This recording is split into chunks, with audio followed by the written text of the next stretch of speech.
रंजना झा समस्त मिथिलावासी के सादर नमन करै छी और रंजना के संग चैनल पर अहाँ सब गोटा स्वागत करै छी। आइ एहि चैनल पर हम एकटा सुंदर मैथिली चुमाओन गीत लऽ कऽ उपस्थित छी।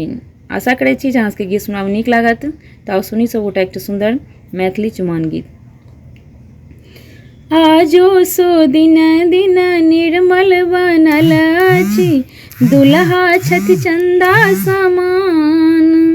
झुमी झुमी दुल्हा के करियन चुमाओन, झुमी झुमी दुल्हा के करियन चुमाओन। आजो सो दिन दिन निर्मल बनल अछि, दुल्हा छथि चंदा समान। झुमी झुमी दुल्हा के करियन चुमाओन, झुमी झुमी दुल्हा के करियन चुमाओन। आनन चानन नीपू कौशल्या, आनन चानन नीपू कौशल्या।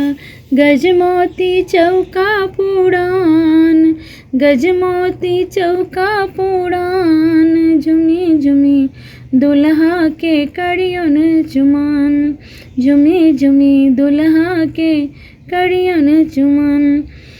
अलसा कलश लाए पुरहर साजल, अलसा कलश लाए पुरहर साजल।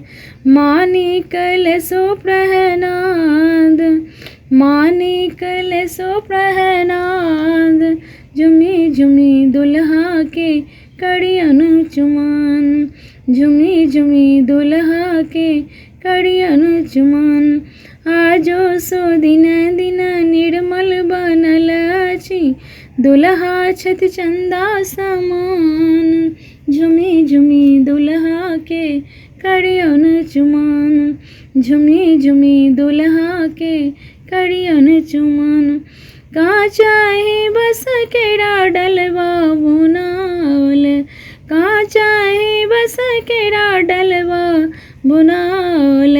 ताहि सजल दुभिदान, ताहि सजल दुभिदान।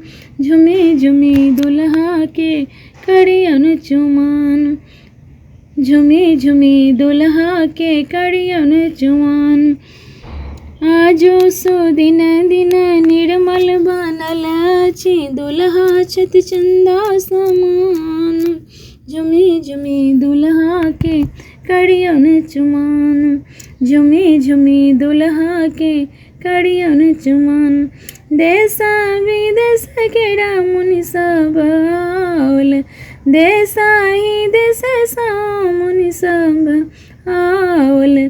पढ़य लागल वेद पुराण, पढ़ै छथि वेद पुराण। झुमी झुमी दुल्हा के करियन चुमाओन, झुमी झुमी दुल्हा के करियन चुमाओन। आजो सो दिन दिन निर्मल बनल अछि, दुल्हा छथि चंदा समान। झुमी झुमी दुल्हा के करियन चुमाओन, झुमी झुमी दुल्हा के करियन चुमाओन। गीत सुनना के लाल कमेंट करके जरूर बताएब। गीत नीक लागत तो गीत के लाइक करब, चैनल के सब्सक्राइब करब और गीत के शेयर करब। गीत सुनना के लिए अहाँ सब गोटा के बहुत बहुत धन्यवाद।